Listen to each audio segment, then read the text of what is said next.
Have you ever seen someone drink water like it's a competition and still complain of thirst 5 minutes later? That was Mama Ngozi. Everybody in the market called her Iron Lady, the woman who could carry a bag of rice on her head and still argue price with a customer at the same time. But even iron rusts. This is the story of how a small wound on her toe, one she thought was nothing serious, almost took her leg, and how a habit she was proud of, eating sweet things to give her energy, was quietly working against her from the inside. My name is Dr. Best, and this is another story from the hospital that taught me the body always talks. The problem is, we are often too busy to listen.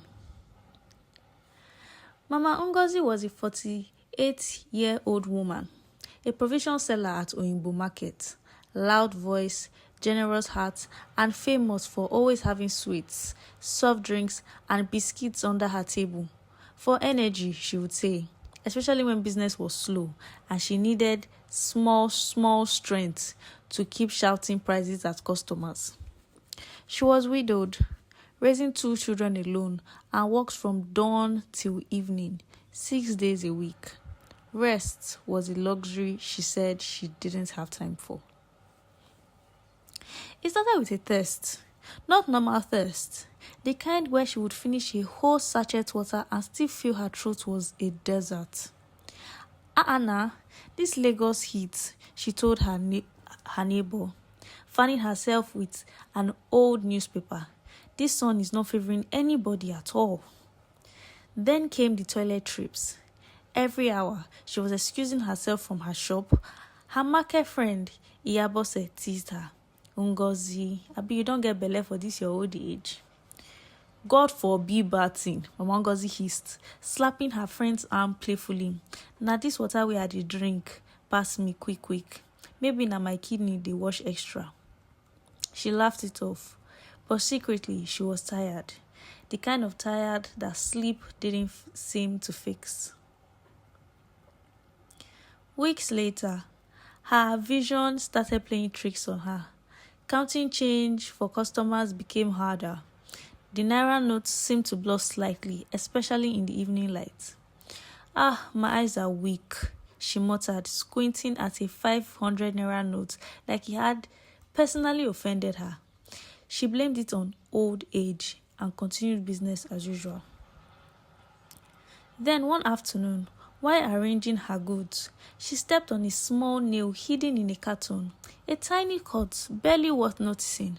She cleaned it with water, wrapped a cloth around it, and forgot about it. Except the wound didn't heal. Days passed, then a week. It started to look darker, slightly swollen, but strangely, she felt almost no serious pain, which somehow worried her daughter more than if she had been screaming in agony. Her daughter, Ada, home from school, noticed her mother limping slightly one evening. Mommy, your leg is swelling. No, let's go to the hospital. Hospital for what? It's just a small cut. If I rub methylated spirit on it, it will dry quickly.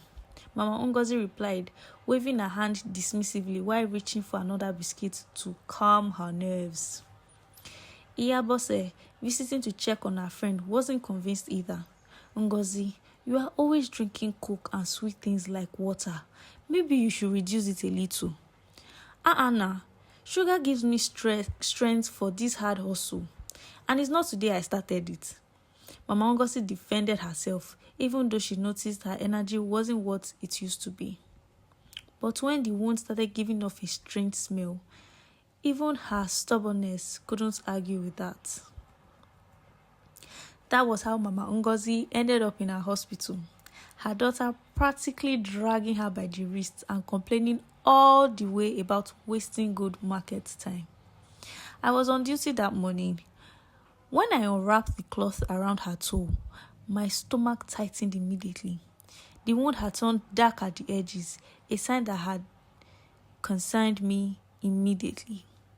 We checked her blood sugar as routine protocol. The glucometer read high, meaning it was too elevated for the machine to even give an exact number. Mama Ngozi laughed nervously. Doctor, maybe your machine is spoiled.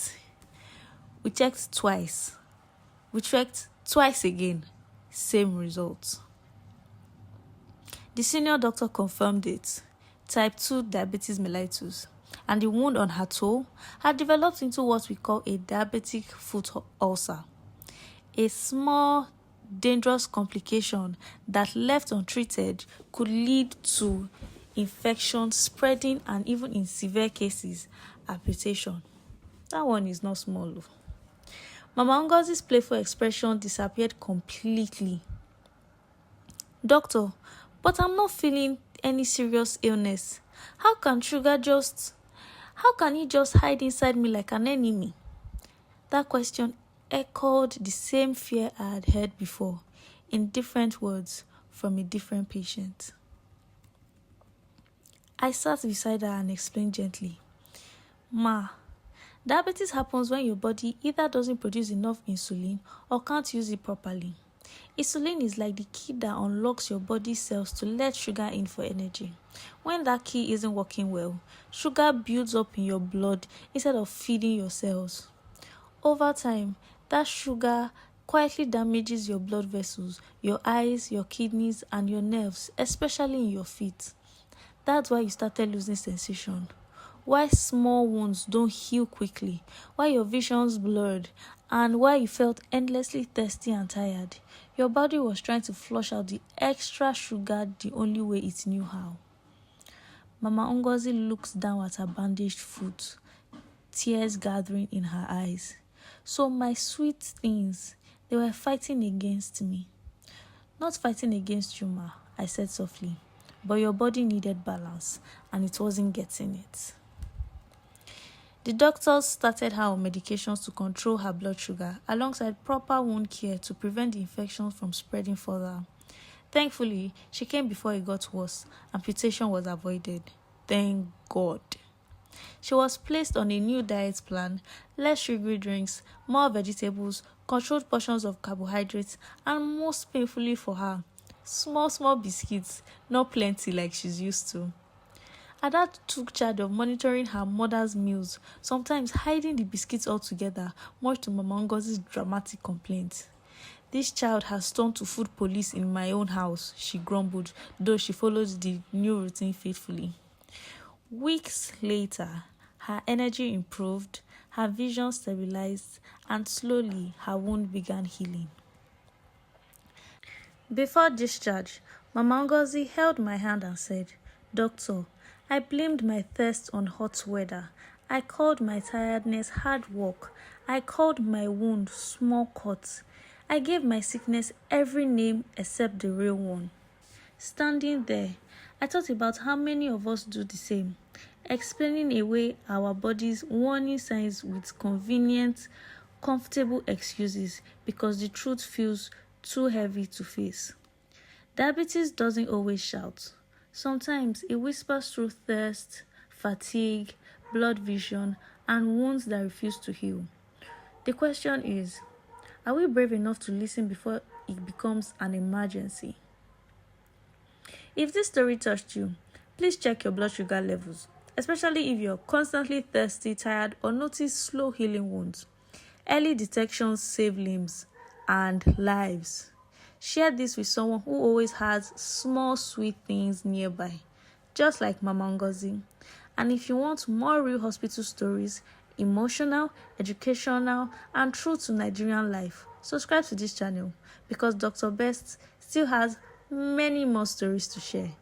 Listen to your body. It is always talking. Sometimes it's just waiting for you to pay attention.